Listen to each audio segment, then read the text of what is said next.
for video. But this was when I was like 19. I was like, double it, and I'll walk outside and I'll give it to a homeless person. And they're like, no, you won't. And I was like, double it. And I was like pacing around my neighborhood for 3 hours convincing this guy, like on the phone, just double the money. I promise the video will go viral and I'll give it to homeless person. I was like, $10,000 just looks better in a title. It'll get more views. I promise your app will do better. A lot of times people, oh boy, it's like they think their videos are better than they are, honestly.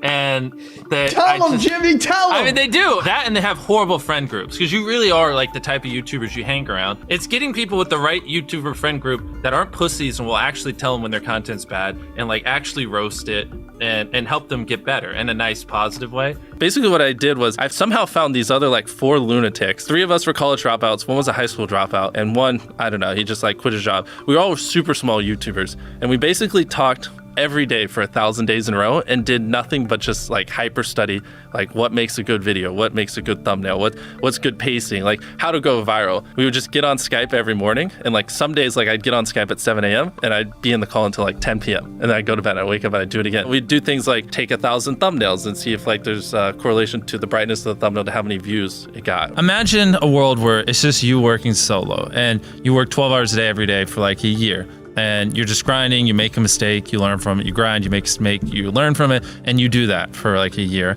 And then imagine a different world where you have 4 friends who are also equally grinding in something similar. Friend number 1 makes a mistake on Friday, he teaches the other 4 people. Friend number 2 makes a mistake the next week, teaches everyone. And then like you're all learning from each other's mistakes. You're all constantly studying 24/7 and downloading each other. Like after a year, you're like 2 years ahead of the guy who was just solo. Do you frequently go that far out of your way to capture the thumbnail? Yeah, I mean, of course, everyone should. If people don't click, they don't watch. So you want to give them something to click. Something a lot of people forget is like unsuggested on phones, thumbnails are really fucking small. So like people are editing thumbnails full blown on their computer, and when you shrink it down, you can't see. We try to all around be above the rest. Anyone can clickbait, but do you actually like deliver on it? We say we put 100 million Orbeez in the backyard, we put 100 million Orbeez in the backyard. Your title and thumbnail set expectations. Like what you're saying is like, I like bananas. And what you need is bananas are the best goddamn food on the planet. Like that's the type of opinion you need. Like you need something like how to get 100 million views on YouTube, or not even that, that's not strong enough. You need something that makes people go, what the fuck? What the fuck did he say in that video? What the fuck? I need to know. At the very beginning of the video, to minimize drop-off, you want to assure them that those expectations are being met. If you're putting 1 million Orbeez in a pool, don't start the video with you shopping for, you know, your mom's birthday present. At the beginning of the video, just say, this is 100 million Orbeez. We're gonna fill this pool and this entire backyard with them. Match the expectations, and then you want to exceed them. So you want to assure people that what they clicked on is what they're getting, and then blow their mind and be like, but you're also getting even more. Anytime you say the word algorithm, just replace it with audience. The algorithm didn't like that video? No, the audience didn't like that video. If I wasn't retaining a viewer, just would it make sense for you to promote it? Why would you promote a 10-minute video that people watch on average a minute and a half? I mean, every video, even the stupid ones, I learned something, you know, and that's something I try to make a very big point of, is like, no matter how bad we mess up, like we sometimes have videos that have horrible retention. It's just like, as long as you learn from it, it's not the end of the world. Every YouTuber says it. It's like, no one will ever be able to replicate my style. I gotta edit it. But newsflash, someone can. It's actually not as difficult as you think. It was good that I got a really strong foundation on how YouTube works and how the style of videos I wanted and everything before I scaled up the team, if that makes any sense. I just want to make sure that's clear, because I've seen people try to build the team without foundation and knowing how to do well. I know that if we film this video, it will do well, just because I've spent a decade of my life hyper obsessing over YouTube and I have a good pulse on it. But if you didn't have that, then you wouldn't know. Like you wouldn't be able to spend $4 million on a Squid Game, because you might lose $2 million and then you can't pay your people. But of course, yeah, if I didn't have these people, I couldn't do half the stuff I do. For the last like 8 or 9 years, like every dollar I've made, I just spent it the next month on content. And I just did that every single month, and it just kept getting bigger and bigger, and here we are. Since I was 13, there probably hasn't been a single hour that's gone by that I've been awake where I haven't thought about YouTube. Like, I'm just focused on making the best videos possible, period. I don't care about making money. I don't care about time. I don't care about anything. I just want to make the best videos on the planet. Literally all the algorithm does is reflect what the people want to a T. And if you deny that, you just make terrible videos and are trying to find a scapegoat. We do our videos in other languages as well. If you Google it, it's like only less than 10% of the world speaks English. So 90% of the world can't even enjoy your content. And when I realized that, I was like, wait a minute. 90% of the world can't even watch this stuff. Like, we just started doing this like 6 months ago, and it's crazy like how viral some of these videos Wow, are going. 51 million. In Spanish, the guy who does my dubs is the same guy who dubbed Spider-Man. We managed to convince him. So a lot of those comments are like, why does he sound like Spider-Man? Or is Mr. Beast Spider-Man? To me, what's important is click-through rate, getting people to click on your video, and then average view duration, average view percentage, or just relative retention, and having them watch it. A lot of creators think click-through rate is just like the title and thumbnail and did they click it, but a lot of it too is, did they enjoy your last video? Because if someone watches a video of yours and they loved it, you can bet the next time you recommend it, their chance of clicking is a lot higher. Sometimes we're filming for 3 or 4 days, like 10 hours a day,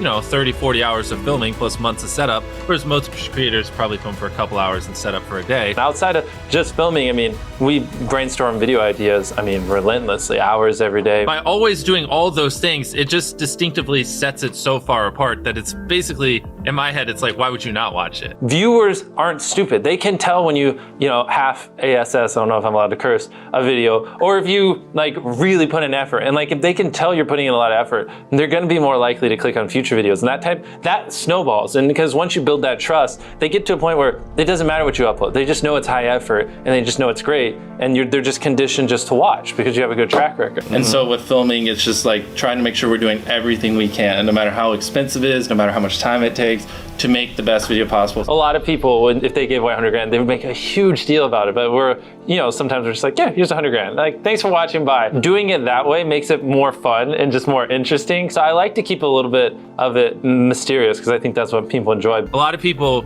aren't willing to put in 10 hours days because they don't like what they're doing. So it's finding what they enjoy, because it is like a long grind. You're doing the for years, not months. So if you don't enjoy it, then you're gonna burn out. I just had the blessing of finding what I loved at a young age. So because to get to this level, it takes, a decade. Most people don't find what they love till their young 20s, so they'd be where I'm at in their 30s. Yeah. I just lucked out and found it when I was really young. Living your life chasing a nicer car and a bigger and bigger box to live in is kind of a dumb way to go about life. I actually, funny enough, I lived in a super below average home, and I kind of learned why famous people don't live in below average homes, because someone broke in, stole everything I owned. So I had to get a little nicer house for security reasons. But before I was robbed, my place is a little duplex, $700 a month. You get a roommate's $360 split. People think just because you go for views means you can't have fun, but you can pull views and you can have fun, which is what we purposely try to do. If you're not doing something that's just inherently fun to you, you're just quit. Just give up. You gotta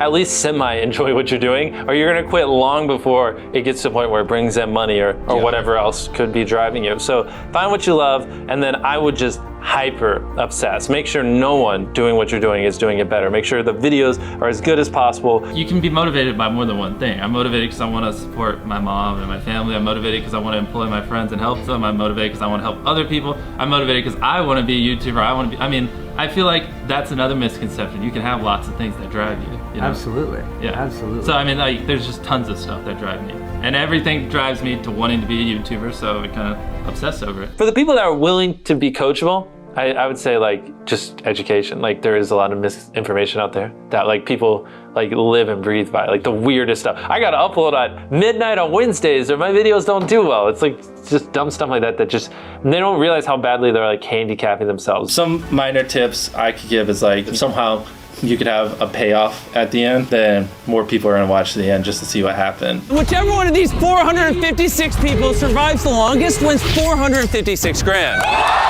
Cut out all dull moments, try not to over-explain things. If a camera just sits on me and I'm just talking for 20 seconds, it doesn't hold retention as well as, maybe me talking and other footage popping up. It's much easier to get 5 million views on one video than 50,000 views on 100 videos. It takes way less effort to get 5 million views on one video. Back then, which I think small YouTubers should do, is I would reply to every single comment. Yeah. And so I think a few people caught on that I would always reply. And so some people would just be like, I wonder how long it'll take for him to reply. So that was a lot of my comments when I was smaller, but at least it kept him coming back. And your analytics, and most of you probably know this, audience retention. You can see where people click off.